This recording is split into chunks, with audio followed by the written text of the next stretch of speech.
तो मूवी की शुरुआत होती है टैबस्कॉन 1956 फ्रांस में, यानी कि 1952 के इवेंट्स के 4 साल बाद, जहां पर हम एक चर्च को देखते हैं जहां एक बच्चा जैक होता है जो कि रेगुलरली चर्च जाया करता था और फादर के कामों में हाथ बटाता। यहाँ पर ये फादर काफी जरूरी थे और किसी खास मकसद से यहाँ पर थे। खैर आज के मास के बाद वो अपना काम खत्म कर रहा होता है और यहाँ पर वाइन को नीचे रखने जा रहा होता है कि तभी उसे किसी की हलचल का एहसास होता है, जिसको वो चेक करता है तो उसे काफी भयानक आवाज सुनाई देती है। अब वो फादर को बुलाने जाता है और तभी फादर वहाँ पर आते हैं और जब वो दोनों चेक करते हैं तो वहाँ पर उन्हें होली वाटर बहुत ही तेजी से उबलता हुआ दिखाई देता है जो कि भाप बनकर उड़ जाता है और उसी के पीछे ही हम किसी शैडो को देख पाते हैं जहाँ पर बहुत ही खौफनाक मंजर हमको दिखता है और इसको हम अच्छे से जानते हैं। ये कोई और नहीं बल्कि नन यानी कि डीमन वैलक होता है और ये फादर को बड़ी बेरहमी से हवा में उड़ाता है और उनको जिंदा जलाकर खत्म कर देता है। और यहाँ पर आप सोच रहे होंगे कि रैंडमली वैलक ऐसे ही सबको मार रही है, लेकिन यहाँ पर ऐसा बिल्कुल नहीं था। वैलक का एक बहुत ही खतरनाक मकसद था।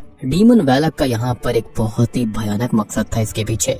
खैर इसी के साथ में उस चर्च के टॉप फ्लोर पर हम नन को देखते हैं और नीचे एक व्यक्ति अपना बैग लेकर वहाँ से बाहर आता हुआ नजर आता है, यानी कि ये आदमी और वैलक यहाँ पर जुड़े हुए थे। खैर अब सीन यहाँ से शिफ्ट होता है और हमें दिखाया जाता है सिस्टर आयरीन को, जो कि अब किसी चर्च में रहती है। और जैसा कि मैंने बताया कि नन के इवेंट्स के बाद कहानी 4 साल आगे जा चुकी है और यहाँ पर किसी को सिस्टर आयरीन के बारे में ज्यादा नहीं पता कि उन्होंने आखिरी मूवी में वैलक से लड़ाई करी थी, बल्कि सब यही जानते हैं कि वो जो कोई भी सिस्टर थी वो कहीं दूर चली गई थी या फिर पागल हो गई थी। खैर अब आयरीन यहाँ पर अच्छी खासी लाइफ को बिता रही होती है और गॉड की शरण में होती है। तभी यहाँ पर हमें एक नई लड़की डेबरा दिखाई जाती है जिसका इंटरेस्ट यहाँ पर नन बनने में और गॉड की तरफ काफी कम होता है। अब वो दोनों बात करती हैं जहाँ पर डेबरा अपने बारे में बताती है कि उसके फादर ने उसे यहाँ पर भेज दिया क्योंकि उसके भाई देश सेवा के लिए गए हैं, तो फादर ने उसको गॉड की सेवा के लिए भेज दिया है, जिस पर ये दोनों थोड़ा सा मजाक करती हैं। सिस्टर आयरीन अपने बारे में बताती हैं कि उसके फादर ने उसको यहाँ भेजा था और वो उसे उतना खास पसंद नहीं करते थे। इवन वो उसकी मदर को भी पसंद नहीं करते थे और उसे अपनी माँ के बारे में ज्यादा कुछ याद नहीं है, बस छोटी मोटी झलकियाँ याद हैं और इन झलकियों में हम उसकी माँ को भी देख पाते हैं।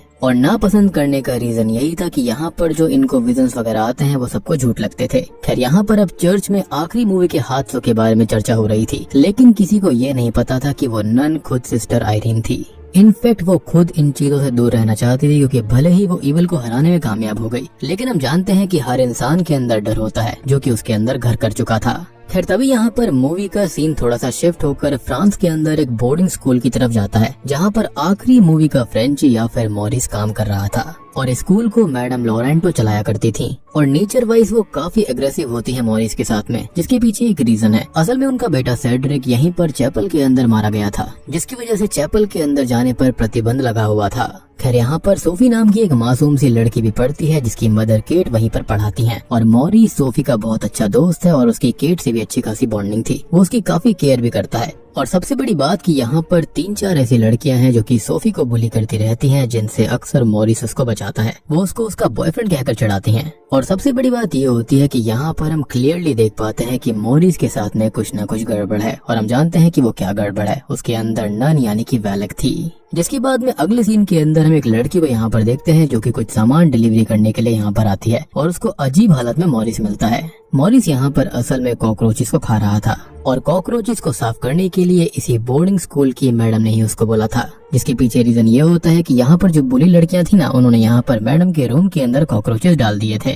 खैर मॉरिस के अंदर से अचानक से ही वैलक बाहर आकर उस लड़की को खत्म कर देती है और अब तक आपको समझ में आ गया होगा कि शुरुआत में जो आदमी वहाँ पर सूटकेस लेकर निकला था जिसने कि फादर को जलाकर मार दिया था, वो कोई और नहीं बल्कि यहाँ पर मॉरिस ही था, जिसके अंदर नन थी यानी कि वैलक। और वैलक यहाँ पर ऐसे ही किसी को नहीं मार रही बल्कि इसके पीछे बहुत ही सॉलिड रीजंस हैं। खैर दूसरी तरफ हम देखते हैं कि सिस्टर आयरीन को यहाँ पर नाइटमेयर्स आते हैं मॉरिस के, जो कि उसे मर्द मांग रहा होता है, लेकिन तभी उसे वैलक डरा देती है क्योंकि यहाँ पर वो इन सब चीजों से जुड़ी हुई थी। इसके बाद में वो काफी परेशान रहने लगती है।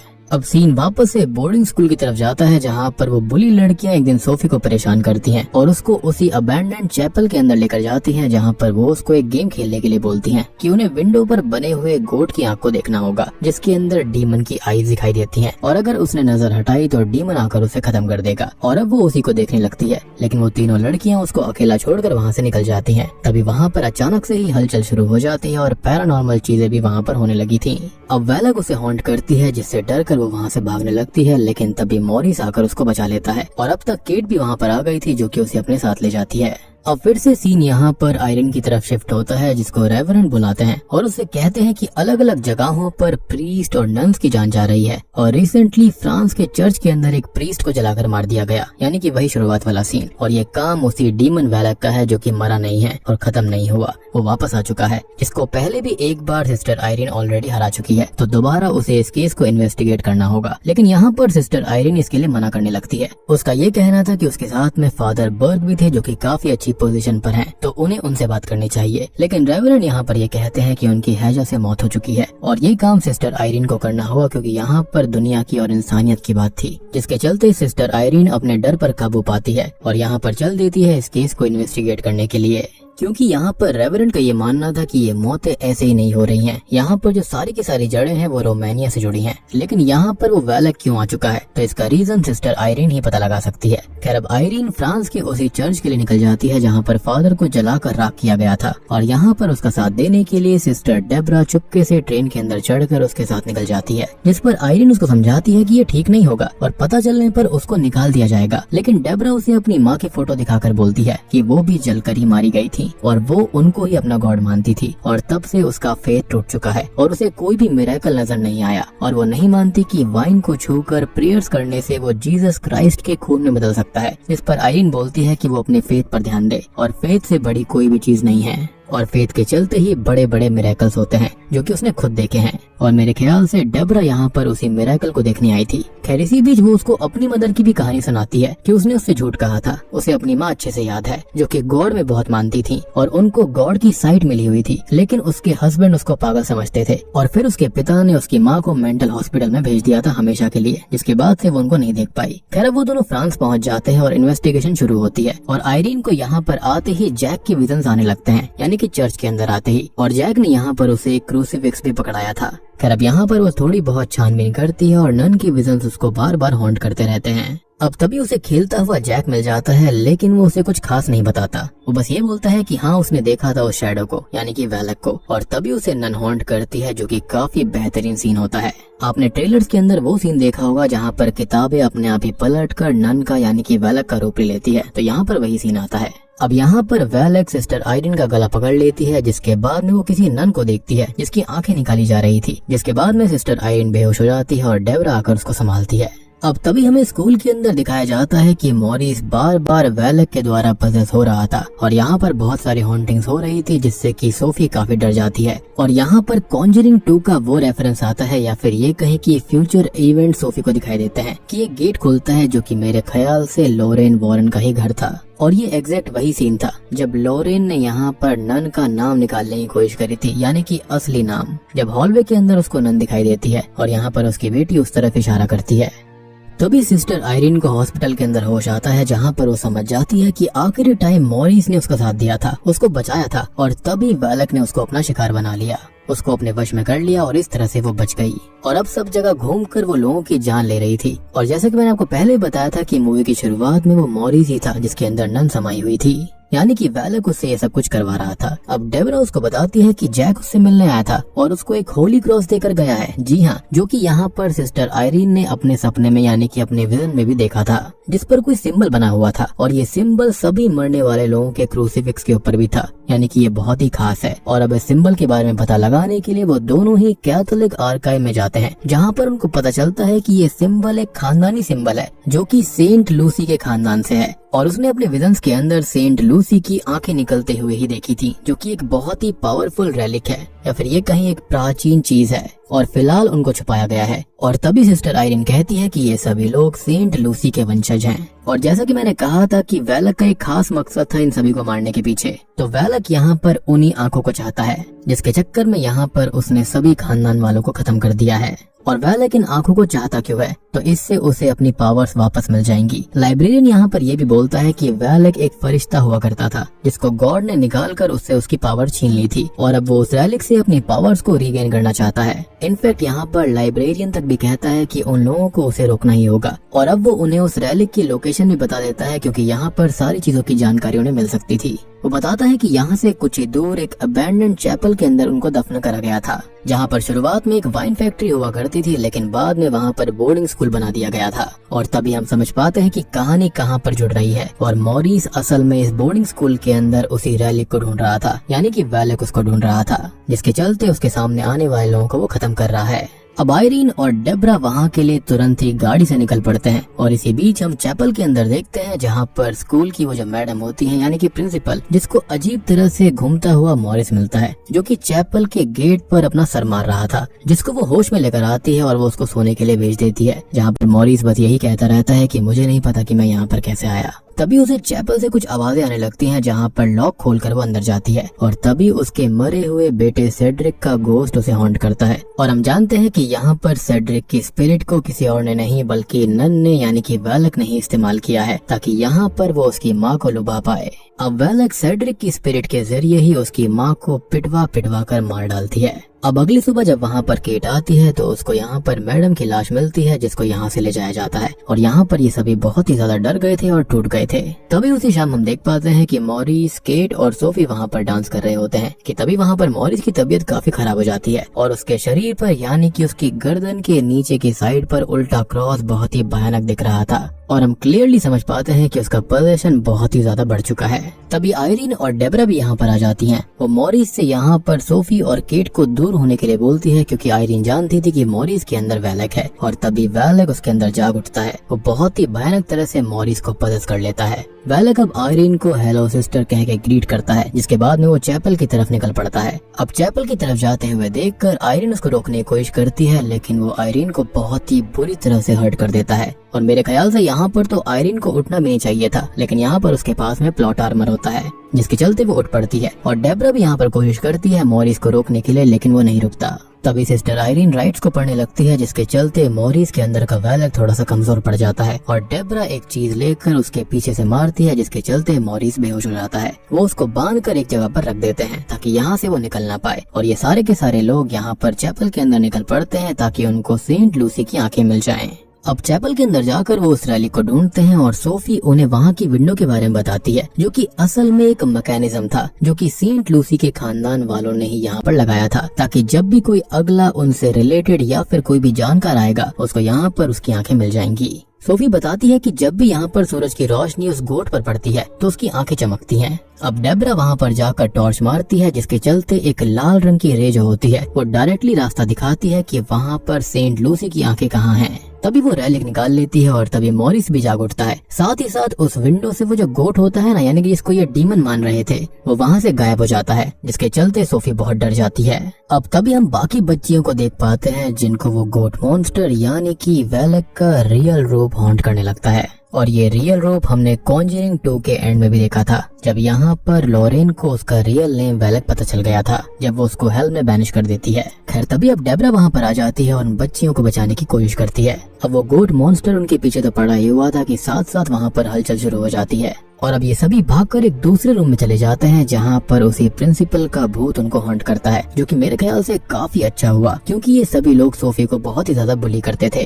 तभी सिस्टर आयरीन को दिखाया जाता है, जिसके साथ सोफी होती है और यहाँ पर केट भी थी, जो कि अब बच्चियों के पास में चली जाती है, क्योंकि उन्हें उनकी आवाज आ रही थी। तभी सिस्टर आयरीन के ऊपर हमला करने के लिए पजेस हुआ मॉरिस आ जाता है और उससे वो रेलिक लेने लगता है। वो उसको ओवरपावर कर ही रहा होता है कि तब तक सोफी उस रेलिक को लेकर भाग जाती है, जो कि उस बक्से के अंदर था।